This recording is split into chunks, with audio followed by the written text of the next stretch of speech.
I never imagined it would end like this. In the beginning, everything seemed perfect, like something out of a dream. I was Aaron Hughes, a man who had everything: a loving wife, Rachel, a beautiful daughter named Sophie, and a career that was moving in the right direction. Portland was our home, a city full of possibilities, and I felt invincible. I was working at one of the top tech companies in the city, and Rachel was climbing the ranks in her marketing career. We had our issues, sure, but what relationship doesn't? I thought we were like everyone else, getting through the everyday grind together. But looking back now, I see it wasn't as perfect as I once thought. Rachel and I met in college, two ambitious students driven by dreams of a future that promised success and stability. She was captivating, magnetic, and I was completely drawn to her. It wasn't just her beauty, though that was undeniable. It was the way she lit up the room when she walked in. She had a smile that could melt your heart, and an intelligence that made me believe we could conquer the world together. In those early days, we spoke of marriage, of children, and of a life we would build together. Our future was bright, and I saw it as the beginning of something eternal. We married 3 years after college. Rachel was everything I had hoped for: devoted, loving, and my best friend. And Sophie, our only child, completed the picture. I worked long hours at the office, but Rachel kept the home warm and full of life. I thought we had it all figured out. Our home was comfortable, our careers were on track, and Sophie was growing into a beautiful, bright little girl. But in the back of my mind, there were always small cracks, subtle signs I refused to see. Rachel, who had once been so full of life, started to withdraw. She was still the same woman I had married in many ways, but something had changed. At first, I convinced myself it was just the stress of life, the pressures of balancing work, motherhood, and everything else. But now I know it was more than that. Looking back, I see the small signs I ignored, the late nights at the office that turned into weekend trips, the distance that started to creep between us. Rachel seemed to pull away, becoming quieter, more distant. Our conversations grew less frequent, and when we did talk, it felt forced. I tried to talk to her about it, but she always brushed it off with a laugh, saying she was just tired. I believed her. After all, she was working hard, raising Sophie and trying to keep up with everything. But then, there were the moments I couldn't ignore. Rachel would disappear for hours, saying she was out with friends, but I never met any of them. She was more secretive than she had ever been before. I could feel a shift, but I told myself, it's just stress. We'll work through it. I wanted so badly to believe everything was okay, but a small part of me began to wonder, was it really? I remember the first time I truly felt something was wrong. It was a Saturday afternoon, and I had come home early from work, expecting to spend some time with Rachel and Sophie. When I walked into the house, I found Rachel on the phone in the kitchen, her voice low, almost whispering. I didn't think much of it at the time, but when she hung up, she seemed unusually anxious. She quickly tried to hide her phone, her face flushed. I asked if everything was all right, but she just nodded and said, "I was talking to a friend, don't worry." I didn't press her. I didn't want to cause any tension. After all, I was busy too. I had my own pressures at work. But that moment stuck with me. I couldn't shake the feeling that there was something I wasn't being told. Days turned into weeks, and the distance between us only seemed to grow. It wasn't dramatic, but it was there, like an unspoken wall that neither of us wanted to confront. It was subtle, but every glance, every word, every silence began to feel like it was building up to something. Still, I refused to believe it. I refused to believe that Rachel, the woman I had married, could betray me. Everything I had believed in, everything I had worked for, seemed like it was slipping through my fingers. I was still in love with Rachel, but I began to wonder if she still loved me. Was I the problem? Was I too caught up in my own life to see the changes in hers? I tried to talk to her, but she was always evasive. "I'm fine," she would say, but I knew better now. It was a sinking feeling in my gut, one I couldn't ignore, and still, I buried it, refusing to acknowledge the truth that was staring me in the face. I had convinced myself that we were just going through a rough patch, that everything would be okay. But deep down, I knew something was wrong. I was beginning to lose my grip on the life I thought I had built. I should have seen the signs, but I didn't. I had convinced myself that things were fine, that Rachel and I were simply in a phase. After all, relationships go through rough patches, right? We were busy, exhausted from work and family. The tension between us wasn't anything I couldn't fix, or so I thought. But even as I told myself these things, a small, nagging voice in the back of my mind kept whispering that something deeper was wrong. It was a feeling I couldn't shake. It started with small things. A missed dinner date, a forgotten promise to spend the evening together, a look from Rachel that felt more distant than it used to. At first I thought I was overreacting, but then I began to notice the way she avoided eye contact, the way she'd pull away when I tried to touch her hand or kiss her goodbye. It wasn't deliberate, but the withdrawal was unmistakable. She wasn't herself, and I was starting to feel it, her absence, the hollow space that used to be filled with warmth and comfort. The first real crack came one late afternoon when Rachel left the house earlier than usual. I was used to her busy schedule, but this time felt different. There was no kiss goodbye, no, "I'll be back soon." She was curt, her voice colder than usual when she said she was heading out with some friends. I had no reason to question her, not really. Rachel had always been sociable, a woman who could charm anyone. But there was something in her tone that made my stomach tighten. As the evening wore on, I tried to distract myself, keeping busy with work emails and some minor projects. But every so often my mind would wander to her. Where was she? What was she really doing? The questions I didn't want to ask started to invade my thoughts like an insidious tide. I waited for her to call, but when the clock struck 10, I was still waiting. She wasn't home yet. My heart began to race, the weight of unease settling in my chest like a stone. I called her cell, but it went straight to voicemail. The silence on the other end felt deafening. The pit in my stomach deepened, and my mind began to spiral. It was then I decided to go looking for her. Maybe I was being paranoid, but something inside me told me that tonight wasn't like the others. I threw on my jacket and headed out, driving aimlessly through the quiet streets of Portland. My thoughts were racing. Was she with someone? Was she lying? And if she was, how could I have missed it? It wasn't until I turned a corner near a quiet bar that I saw her car parked outside. My heart nearly stopped. My mind screamed at me to turn around, to drive away, but my feet took me towards the door before I could even process what was happening. I stepped inside, heart pounding, the hum of chatter surrounding me like static in my ears. And then I saw her, Rachel, sitting at a table, laughing, not alone. I froze. The man across from her was someone I recognized, Kevin Morris, my boss. My stomach churned. They were sitting too close, too comfortable. Rachel's hand brushed his as they exchanged words I couldn't hear, but the look in her eyes was unmistakable. That smile, the one she used to save for me, was now directed at him. I couldn't breathe. My chest tightened and the realization crashed over me like a wave. Everything I thought I knew about our life together, every moment I'd believed was shared, was now shattered. The woman I loved, the woman I'd built my future with, was sitting there with another man, laughing, as if everything was fine, as if nothing had changed. I felt sick. The room spun, but I forced myself to leave. I walked back to my car, trying to steady my breath, trying to make sense of it all. The world outside seemed muted, like I was walking in a fog. My mind was a blur of disbelief, anger, and confusion. What did this mean? How could she do this to me? I drove home in a haze, my hands gripping the steering wheel so tightly my knuckles turned white. The house felt so empty when I walked through the door. I could hear the faint hum of the refrigerator, the ticking of the clock. But all I could think about was Rachel, her laughter, her eyes, her touch, shared with someone else. She hadn't come home. I hadn't heard from her. I sank into the couch, feeling like I was suffocating under the weight of everything that had just unfolded. It wasn't just the betrayal. It was the complete devastation of seeing her with him, in front of my eyes. The tears welled up, but I couldn't cry. I was too numb. I didn't know what to do. I didn't know where to go from here. New Year's Eve was supposed to be a fresh start, a time to leave behind the mistakes and the struggles of the past year. But instead, it turned out to be the moment that unraveled everything I thought I knew about my life. The life I had built, the family I had cherished.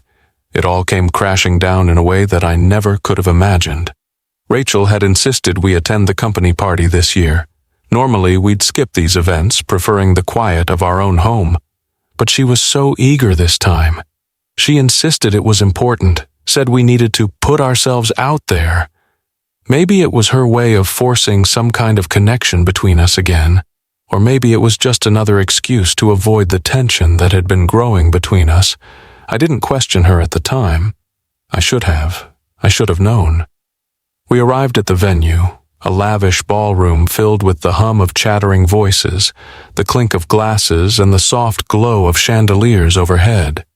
I tried to shake off the unease that had followed me for days now, but it clung to me like a shadow. I watched Rachel move through the crowd, smiling and laughing, her usual charm on full display. But there was something in her eyes, a flicker of something I couldn't quite name, but it was there. I tried to keep my focus on the night ahead, on the work colleagues I barely knew, the small talk that seemed to fill the room like empty noise. But I couldn't stop glancing at Rachel, watching her too closely, wondering if my suspicions were starting to take root. And then it happened. Brad, Kevin Morris, my boss, walked in. He was always present at these events, but he usually kept to himself. This year, though, something felt different. His presence was commanding, and when he approached Rachel, my stomach twisted. She greeted him with a smile that was a little too wide, a little too intimate. They exchanged a few words, then, to my shock, he asked her to dance. Rachel hesitated for only a second before saying yes. She turned to me, her gaze briefly meeting mine, but there was no apology in her eyes. No recognition of the awkwardness, the tension that had been building between us for weeks. She just smiled and left me standing there, watching as they moved to the dance floor. I tried to shake it off, I really did. I told myself it was just a dance, that I was overreacting. But as the minutes stretched into hours, I couldn't escape the growing pit in my stomach. Rachel was laughing now, her head thrown back in that familiar, carefree way she used to laugh when we were younger before everything started to change. And Brad, his hand was on her waist, guiding her with a closeness that felt wrong, even from a distance. I approached them, my heart pounding in my chest, trying to push down the anger and frustration that were bubbling up inside of me. I asked Rachel if she wanted to go home, if we could leave together. But she simply shook her head, saying she was fine. "I'm just tired," she said, her voice strained, and I thought for a moment that I saw something flicker behind her eyes. Guilt, maybe. Or maybe it was just a reflection of my own doubt. And then Brad came back, asking Rachel to dance again. She smiled, a look I had seen 100 times before when she was with me, but it wasn't for me this time, it was for him. When I asked her to dance, she refused, citing fatigue. But when Brad returned, she was suddenly eager to dance again. 5 more songs, just like that. My heart raced. I couldn't stand it any longer. I knew something was wrong. As the countdown to midnight began, I looked for Rachel, my eyes scanning the crowd for her familiar blonde hair, her vibrant smile. My pulse quickened. I was hoping, praying, that it was all in my head, that I was just being paranoid, but I couldn't shake the feeling that I was losing her. That's when I saw them. Brad pulling Rachel toward him, his lips pressing against hers. Time seemed to freeze. My whole body went numb. I couldn't think. I couldn't breathe. My hands clenched into fists, and I stormed toward them, feeling my heart pound in my chest. I shoved Brad away from Rachel, my voice loud and raw as I yelled at him, "Leave my wife alone!" The room fell silent. Every eye in the room turned toward us, and for a moment I felt like the world had just come crashing down. I had never raised my voice like that, never acted out of control. But in that moment, I didn't care. I needed to confront this. But Brad just smirked. His arrogance oozed from him, and I wanted to punch that look off his face, but I didn't. Instead, I grabbed Rachel's hand, demanding she come with me. She pulled away from me then, her voice cold and detached as she said, "I'm sorry, Aaron. I'm going with him tonight. We'll talk tomorrow." And just like that, she turned and walked away with him. I was frozen in place, stunned, humiliated. The room buzzed with whispers, but I didn't hear them. My mind was spinning, racing with questions, accusations, but nothing could touch the deep, aching emptiness inside me. Rachel had left me, not just for the night, but in that moment, I knew she had left me for good. As the crowd began to disperse, I stumbled out of the party, the weight of betrayal crushing me. I didn't want to go home, but I didn't know where else to go. Everything I thought I had was now nothing more than a mirage. I didn't know how I made it home that night. The world felt like it had shattered in 1,000 pieces, each fragment stabbing at me, reminding me of everything I thought I had. I stumbled through the front door, my hands trembling, my chest tight as I tried to steady my breathing. The house was silent, eerily silent. It was the kind of silence that screamed at you, that forced you to confront the truth that you had been running from. Rachel was gone. I didn't know where she was. I didn't know if she was coming back. All I knew was that the woman I had loved, the woman I had trusted with everything, had left me, just like that. And in her place I felt nothing but a suffocating void. I sat on the couch, staring at the empty space where she should have been. The spot where we used to sit together, sharing quiet evenings, talking about our day, about our hopes. Now it felt like a cruel reminder of what I had lost. I ran my hand through my hair, my mind racing, replaying the events of the evening over and over again. The look on Rachel's face when she walked away with Brad, the way she didn't even look back at me. It burned in my chest, this hot, sharp feeling that I couldn't escape. How could she do this to me? How could she look me in the eye, tell me everything was fine, and then walk away to be with him? Brad, my boss, my supposed friend. The man who had always been just a little too familiar with Rachel. The man who had always acted like he knew something I didn't. Now I knew. He didn't just want Rachel. He wanted to take her away from me, and she let him. I slammed my fist into the armrest of the couch, the sharp pain making me flinch, but it wasn't enough. Nothing would be enough.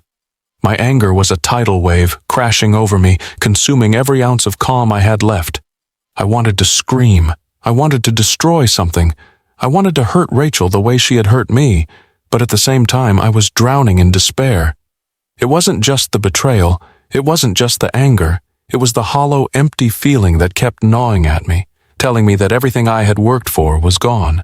I had built my life around Rachel, around the idea of us, and now I was left with nothing. I don't know how long I sat there, the minutes blending together, my thoughts a whirlwind of confusion and rage. I wanted answers. I wanted to know how long this had been going on. How long had she been lying to me?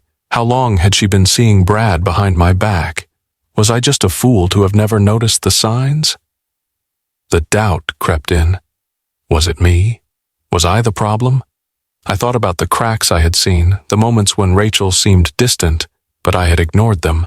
I told myself it was just the stress of life, that we were just going through a rough patch. But it was more than that, and I had been blind to it.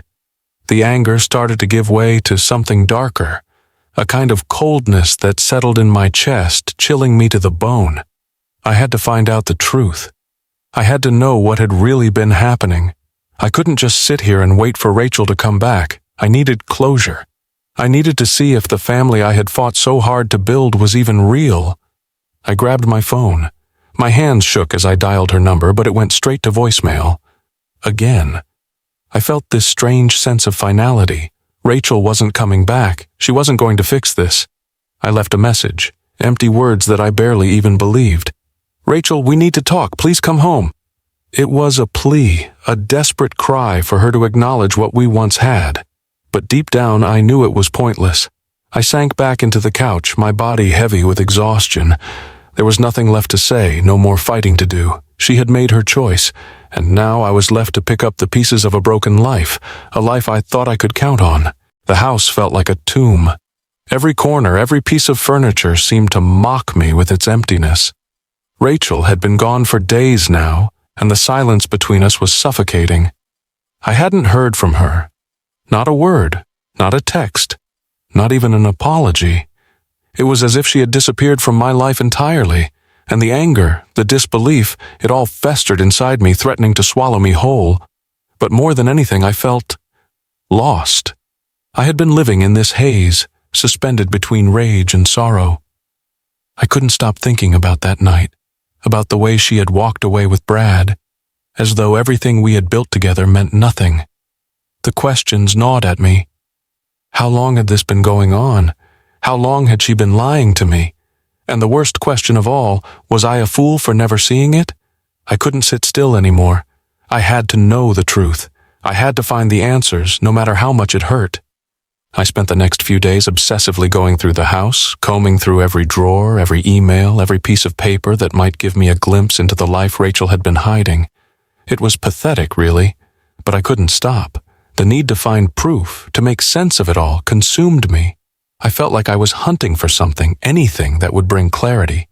I started with her phone, her lifeline, her connection to the world outside our home. It was a mess, full of messages, calls, and emails. I hated myself for even thinking about invading her privacy, but I didn't care anymore. I had to know. The texts between Rachel and Brad were impossible to ignore. They were too casual, too intimate, far beyond what you'd expect from just a colleague. And there, in black and white, was the confirmation I had been dreading. They were planning something that didn't involve me. There were moments in the messages when Rachel seemed almost giddy, excited, her words dripping with affection for Brad. It was a betrayal so deep that it made my chest tighten, but it was also the confirmation I needed. I felt a wave of nausea rise in my throat. The betrayal wasn't just an emotional wound. It was like a physical punch to the gut. I thought I might collapse under the weight of it, but I forced myself to keep going. I wasn't done yet. I needed more. I dug through the rest of her belongings, the emails, the receipts. I wasn't proud of what I was doing. I hated myself for it. But I had to know how far this had gone. I was desperate to make sense of it all, to find the truth hidden beneath the lies. And then I found something that stopped me dead in my tracks. A flight itinerary, a confirmation for a trip, a business trip, supposedly. But the destination was a place that Rachel and I had talked about visiting together. It was a place I knew she had always wanted to go, but we never had the time. I stared at the screen, feeling like the ground beneath me had just disappeared. Rachel was going to this place with Brad. There it was, the final nail in the coffin. I could feel the heat rise in my face, the anger surging through me like fire. But it was a hollow kind of anger. It was empty, just like everything else. I didn't want to believe it, but I couldn't deny the truth anymore. Rachel was no longer the woman I had married. She wasn't the person I had trusted. She was someone else entirely, someone who had betrayed me, and worse, someone who didn't care about the devastation they were leaving in their wake. I sank into the chair, staring at the screen, my mind a blur of rage and confusion. What had happened to us? What had happened to the love we once shared? How had it all gone so wrong? And then, as I sat there, the realization hit me like a freight train. It wasn't just about Rachel. It wasn't just about her and Brad. This was about everything. My entire life had been built on a lie, on a foundation that was now crumbling beneath me.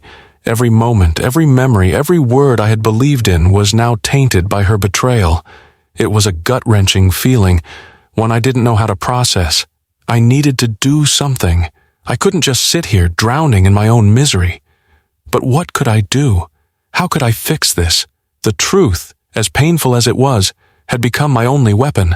I had to take action. I had to find a way to hold on to something, anything, that would give me control over this mess. I couldn't let Rachel's lies destroy me. I couldn't let her and Brad take everything from me. I stood up, shaking, my mind already racing with thoughts of what I had to do next. This was only the beginning. The search for proof had opened a door I wasn't sure I wanted to walk through. But now that I had taken the first step, there was no turning back. The days stretched into a blur, each one feeling heavier than the last.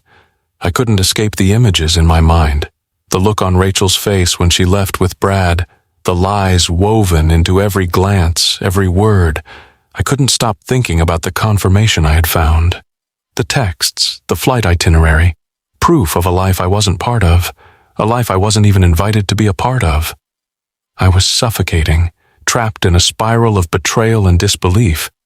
I had tried to avoid confronting her, hoping that somehow she would come to her senses, but deep down, I knew the truth. Rachel wasn't coming back to me. She was already gone. I had to face her. I had to confront her. The silence between us was unbearable. The longer I waited, the more the pain ate away at me. I needed to hear it from her, needed to understand just how much of our life together had been nothing more than a lie. The day she called, asking if we could talk, I felt a strange mix of relief and dread. I had been waiting for this moment, but now that it was here, I wasn't sure I was ready for it. Part of me wanted to scream at her, to demand answers, to make her feel the weight of the betrayal she had caused. Another part of me, though, still clung to a sliver of hope, a hope that maybe, just maybe, there was some way to fix this. She arrived at the house late in the afternoon, her face unreadable as she stood in the doorway.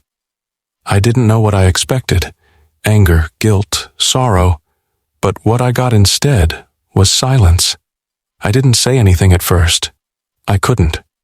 My throat felt tight, like every word I wanted to speak was stuck, lodged somewhere deep inside me.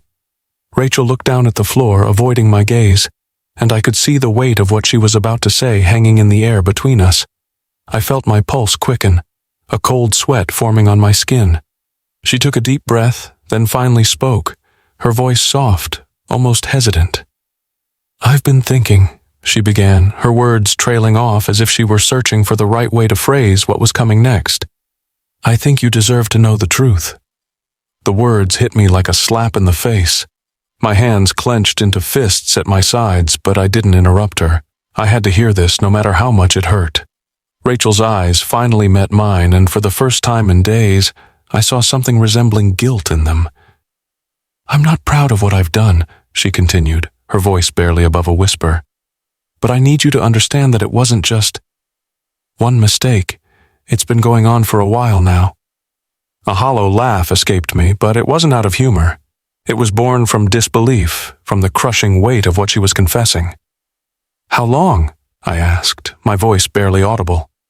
Rachel hesitated, and I could see the guilt in her face. It was painful, seeing her like this, because it wasn't the Rachel I had known.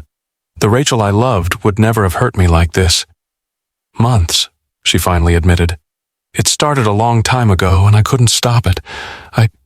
I didn't know how to. And when it did, I kept telling myself it wasn't what it looked like, that it wasn't as bad as it seemed. But it was. And now, here we are." She looked at me, her eyes pleading for forgiveness. "I'm so sorry, Aaron." The words were supposed to be comforting, but they weren't. The apology wasn't enough. It didn't fix anything. I wanted to scream at her, to tell her that she had destroyed everything. Our family, our trust, our future. But the words wouldn't come. Instead, I stood there completely frozen, the tears I hadn't let myself shed now threatening to spill. I looked away, trying to hold it together, trying not to let her see how deeply this cut me. "How could you do this?" I managed to say, the words coming out jagged, raw. "How could you betray me like this? Betray us?" Rachel didn't answer right away. She just stood there, her eyes filling with tears, her face pale. And in that moment, I realized that the woman standing before me wasn't the same woman I had married. She was someone else entirely, a stranger who had taken everything we had built together and thrown it away. "I never wanted to hurt you, Aaron," she said, her voice trembling now. "But I was lost. I've been lost for so long, trying to hold everything together, trying to be everything I thought you needed. But I wasn't happy, and that's no excuse for what I did. I've been selfish, and I'm sorry. I don't know how to fix this. I don't know if I can." The silence that followed her words was unbearable. It felt like the walls of the house were closing in on me, suffocating me. How could she not see the damage she had done? How could she not see that the trust we had was gone? How could she expect me to just forgive her and move on? I shook my head, unable to speak. The weight of it all too much to bear. There were no more words left for us, no more apologies. What was done, and nothing she could say would change it. I turned and walked away, unable to stay in that room with her any longer. The truth was now out in the open, but it hadn't healed anything. It had only made the pain worse. The next few days passed in a haze of numbness. I went through the motions, work, a few conversations with the kids, the occasional attempt to reach Rachel, but none of it felt real. My life had been hijacked by the truth. The life I had built, the foundation of trust I thought we shared, had crumbled before me, and I was left standing in the wreckage. I had always thought that if something like this ever happened, if betrayal came knocking, I would be able to handle it, to find a way to move on, to fix things. But now, standing here, I realized how foolish I had been. There was no fixing this. There was no going back. The only way forward was to fight. But how do you fight someone you loved so deeply? How do you fight for your family when the person you thought you knew has betrayed you in the most unforgivable way? I didn't know where to begin. I knew one thing for sure, though. I wasn't going to let Rachel and Brad tear everything down without a fight. I couldn't let them take away my daughter, the only thing that mattered now. Sophie was everything to me, and I would do whatever it took to keep her safe. I called Sam Thompson, a family lawyer who had been recommended to me by a friend. Sam was a man of few words, a no-nonsense kind of guy, and after hearing the details, he agreed to meet with me. The moment we sat down in his office, I felt the weight of the world settle in my chest. This was real now. There was no going back. Sam didn't sugarcoat things. He didn't tell me everything would be fine or that we could work things out amicably. Instead, he laid out the cold, hard reality of divorce. "You're going to have to fight for custody," he said, his voice steady. "Brad's a powerful man. He's got resources, and Rachel's likely going to try to play the perfect mother card. They'll paint you as the angry ex-husband. You need to be prepared for a long battle."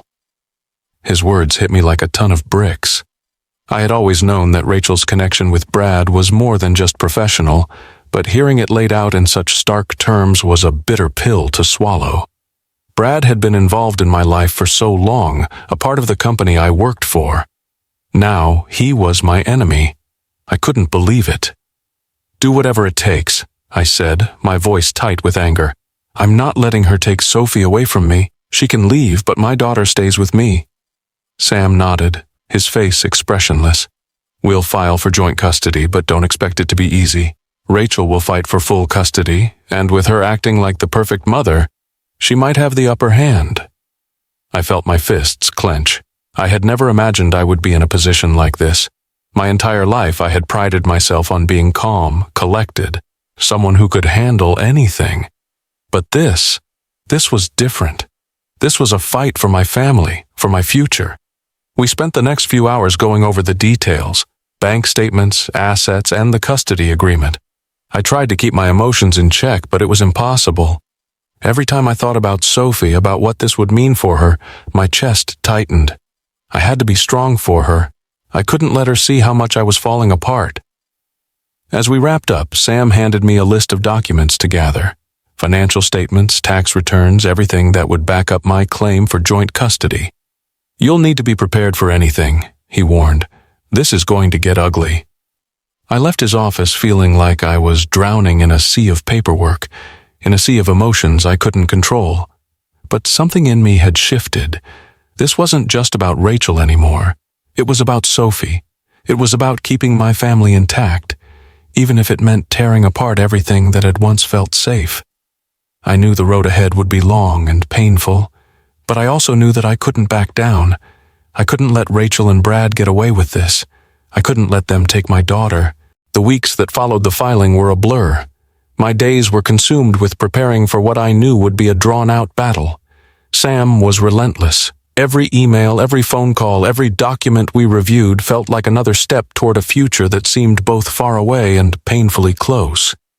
But for every step forward, it felt like something pushed me 2 steps back. It wasn't just the stress of the divorce or the looming battle over custody. It was the constant feeling that every decision I made, every action I took was being scrutinized. Rachel, with her lawyer, was doing everything they could to paint me as the angry, unstable ex-husband. No matter how calm I tried to remain. Each time I saw Sophie, each time I heard Rachel's voice, it was as though I was being pulled between 2 worlds, the one I had known, the life we had built together, and the one I was now trying to fight for, the one where I was a man at war for his daughter. The first setback came when I was served with papers, documents that accused me of being an unfit parent. It was absurd. I had always been there for Sophie. I had taken care of her, supported her, loved her with everything I had.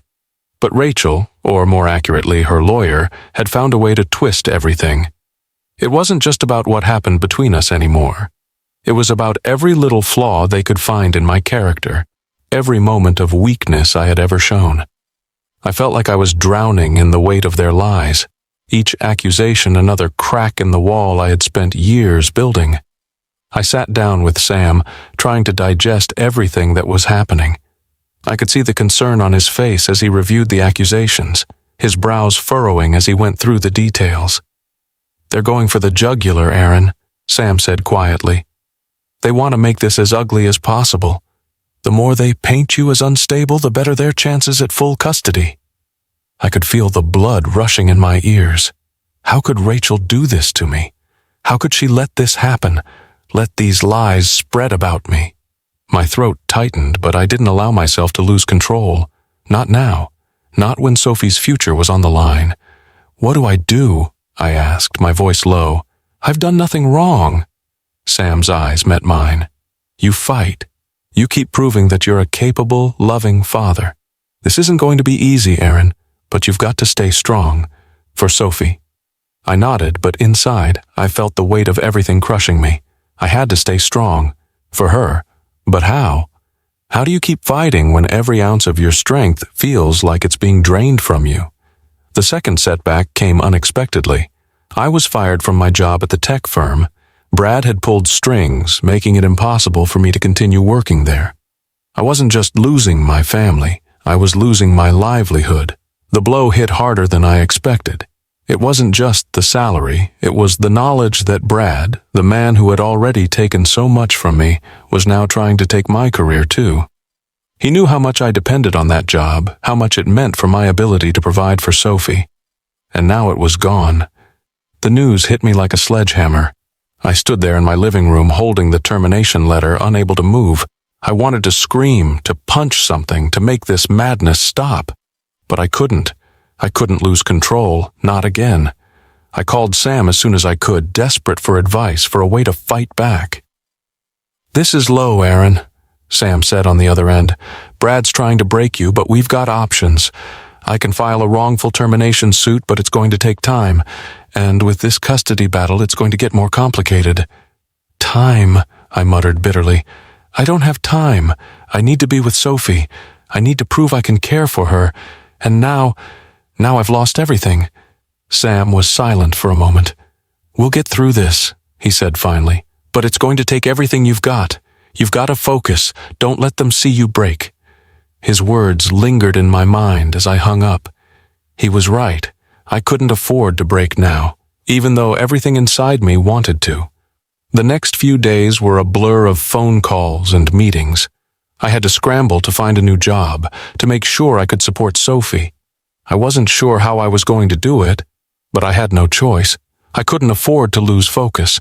I couldn't afford to show weakness, not with everything at stake. And then, in the midst of it all, I saw her again. Rachel. She called me late one evening, her voice soft, almost apologetic. "Aaron, can we talk?" I felt my stomach tighten, the anger rising once again. I knew what she wanted. She wanted to try and fix things. She wanted to make it all better. But it was too late. Too much had been broken, and I wasn't sure I could ever forgive her for what she had done. "I don't know if we can fix this, Rachel," I said, my voice steady but cold. "You've made your choices. I'm not sure there's anything left to talk about."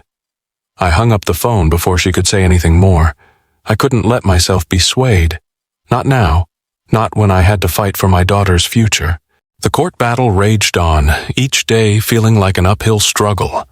There were moments when I thought I might break under the weight of it all. Between the pressure from Rachel and Brad, the relentless accusations, and my own internal turmoil, it seemed like I was fighting a losing battle. But amidst the chaos, there was one thing I clung to: my daughter. Sophie. She was the reason I kept moving forward, even when it felt impossible. One night, after yet another heated meeting with Sam, I sat on the porch, staring out into the night. The stars above were distant, as if mocking me for not being able to find my way. I could hear Sophie playing inside, her laughter the only sound that made sense in a world that felt increasingly alien to me. I was lost. My entire life had been flipped upside down, and I had no idea how to make it right again. It was then that I got a call. The voice on the other end was familiar, but I hadn't expected to hear it again. "Aaron?" It was John, Rachel's father. For a moment I hesitated. The tension between Rachel and me had strained everything, including our once solid relationship with her parents. But John had always been a calming presence in my life, a reminder of a time when things had been simpler, a time when family meant something more than just blood. It meant support, loyalty, and love. "John," I said, my voice tight with emotion. "What's going on?" "I need to talk to you. Can we meet?" he asked, his tone serious but warm. There was something in his voice that made me pause. I agreed, and we set a time to meet at the park near his house. When I arrived, John was already there, sitting on a bench with his hands folded in his lap. He looked older than I remembered, the lines on his face deeper, his shoulders heavier. I sat beside him, the weight of the years between us palpable. "I don't know what's going on with Rachel, Aaron," John began, his voice shaky. "I've tried to understand it, tried to figure out what went wrong, but I can't. I don't know how to fix this. I don't even know if I can." His words cut through me, a knife twisting in a wound I didn't know was there. The father of the woman who had betrayed me, who had torn apart the family we had built together, was sitting here, admitting his helplessness. It was a humbling, painful realization. We were both victims of Rachel's choices. "I've been keeping my distance," John continued, looking down at his hands. "But Sophie, she deserves better than this. I know I failed as a father. I should have been there more. I should have done something sooner. But I'm here now. For you. For Sophie." I looked at him, his words sinking in like stones in my heart. It had been so easy to blame Rachel, to direct all my anger and frustration at her. But sitting here with John, I realized that this wasn't just her fault. We had both failed. We had both allowed this distance to grow. But now, we were both left to pick up the pieces.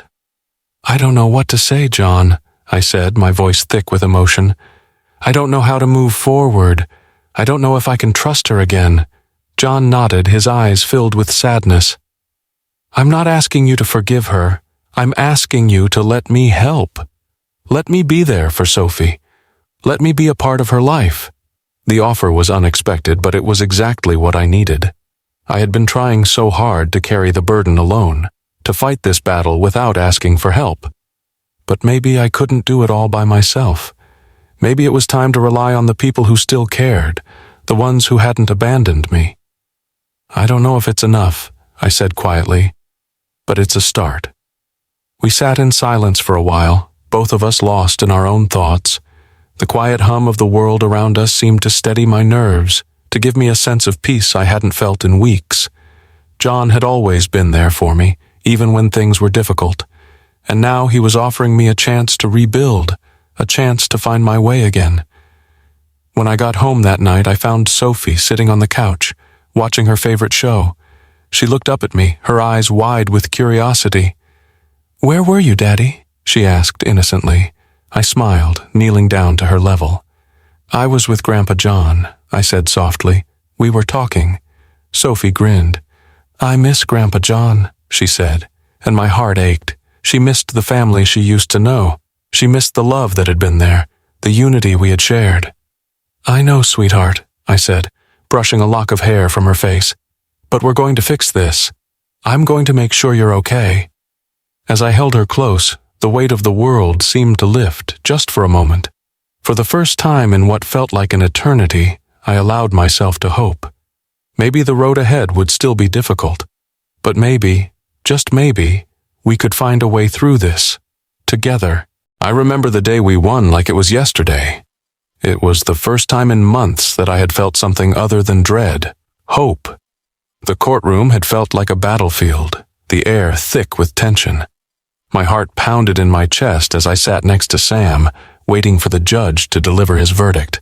Sophie's future was in the balance, and for the first time in this endless nightmare, I felt like we might actually win. The days leading up to the hearing were some of the hardest I had ever faced. Every interaction with Rachel, every legal motion filed by her lawyer, felt like a blow to the gut. The pressure was suffocating, the constant fear that I might lose Sophie, that I might be deemed unfit to be her father, was unbearable. I had given everything to this fight, but nothing prepared me for the emotional roller coaster of the court proceedings. Sam had been my rock, guiding me through the entire process, reminding me to keep my focus, to stay calm.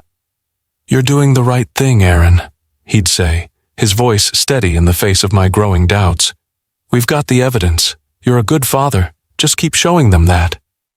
It wasn't easy. Rachel, with her polished demeanor and her lawyer's sharp tongue, was doing everything she could to turn the tables on me. She painted me as a man consumed with anger, a man whose emotions clouded his judgment.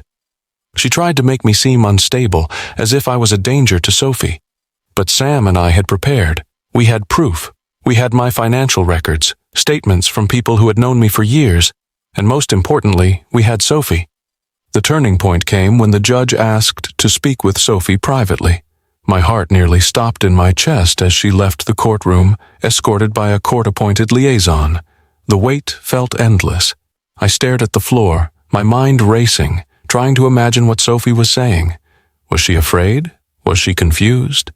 The thought of her having to choose between us tore me apart.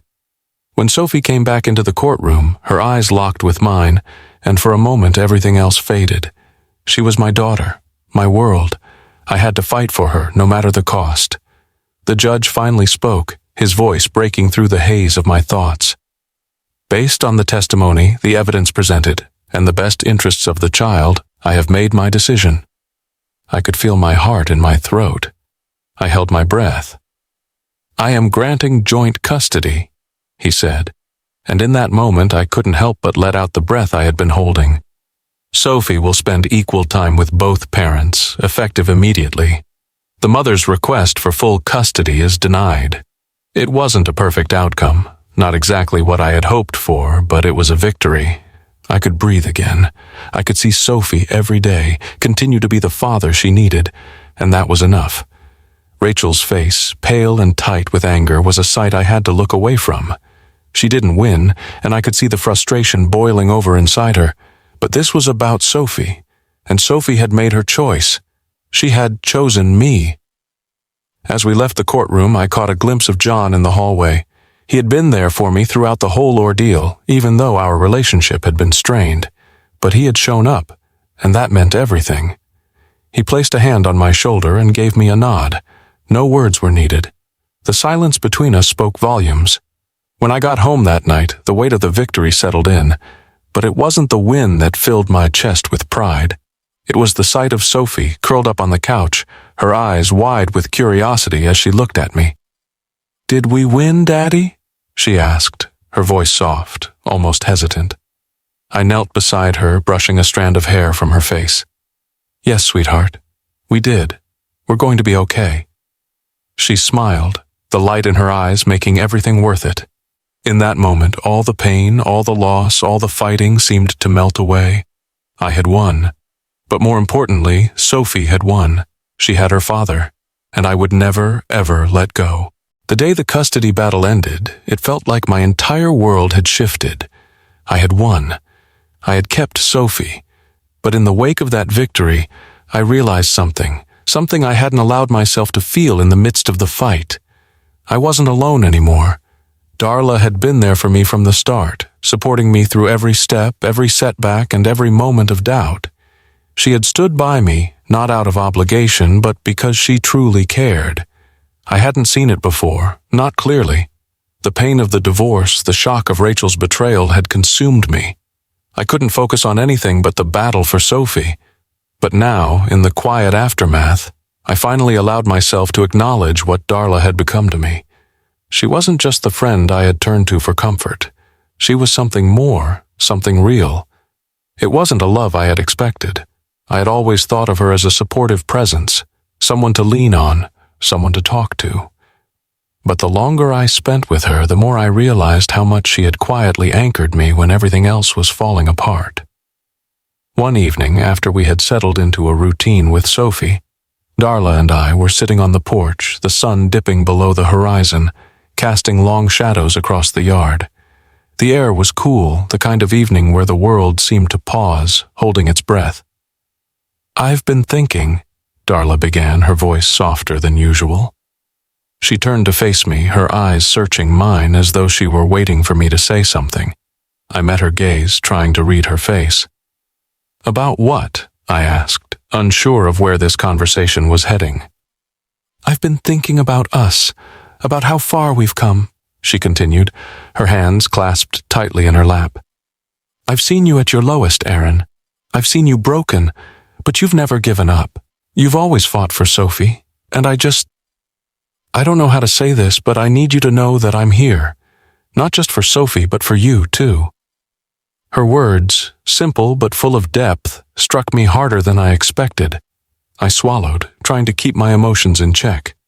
"Darla," my voice faltered. I didn't know how to respond to what she was offering or to the truth of what I was beginning to feel for her. "I'm not asking for anything," she added quickly as though sensing my hesitation. I need you to know that I care. You've been through hell and I've watched you fight for what's right. And I want you to know that you don't have to fight alone anymore." A lump formed in my throat. The truth was, I had felt alone for so long. My life had been defined by Rachel's choices, by the pain of betrayal, by the battle for custody. But now, with Darla, there was a warmth I hadn't realized I was missing. She wasn't just helping me through the mess.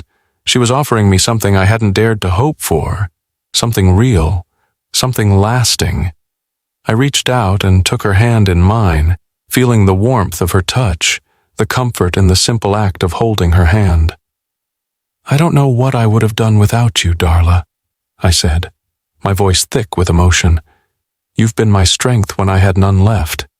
I don't think I can ever thank you enough for that." Darla smiled, her eyes soft and understanding. "You don't need to thank me, you just need to know I'm here, for you and for Sophie, always." And in that moment I realized how much I had needed her. It wasn't just her friendship that had gotten me through the darkest parts of my life. It was her presence, her belief in me when I couldn't believe in myself. She had become my steady, the one constant in a world that had been anything but. We sat in silence for a few moments, letting the quiet of the evening settle over us. It wasn't an awkward silence, but a peaceful one, filled with the unspoken understanding that we were moving forward together, not as two broken people, but as two people who had found something to hold on to. As the night deepened and Sophie came running out to join us, her laughter filling the air, I knew that the road ahead wouldn't be easy. There would still be challenges, moments when the past would try to pull us back, but I also knew that with Darla by my side, we could face whatever came next. The life I had once thought was shattered beyond repair was beginning to take shape again. It wasn't perfect and it might never be, but it was mine, and it was real. And for the first time in a long time, I allowed myself to hope. The courtroom had always been a place of tension, of fear, of what-ifs. I had spent so many sleepless nights imagining this moment, wondering how I would feel when the battle finally ended. But now, standing there with Sophie by my side, I realized something crucial. This wasn't the end. It was the beginning. The past year had torn me apart in ways I couldn't fully explain. The betrayal, the legal battle, the constant back and forth. It all felt like a nightmare that I couldn't escape. But in that moment, standing with my daughter, the weight of it all seemed lighter. The victory I had fought for wasn't just about winning custody.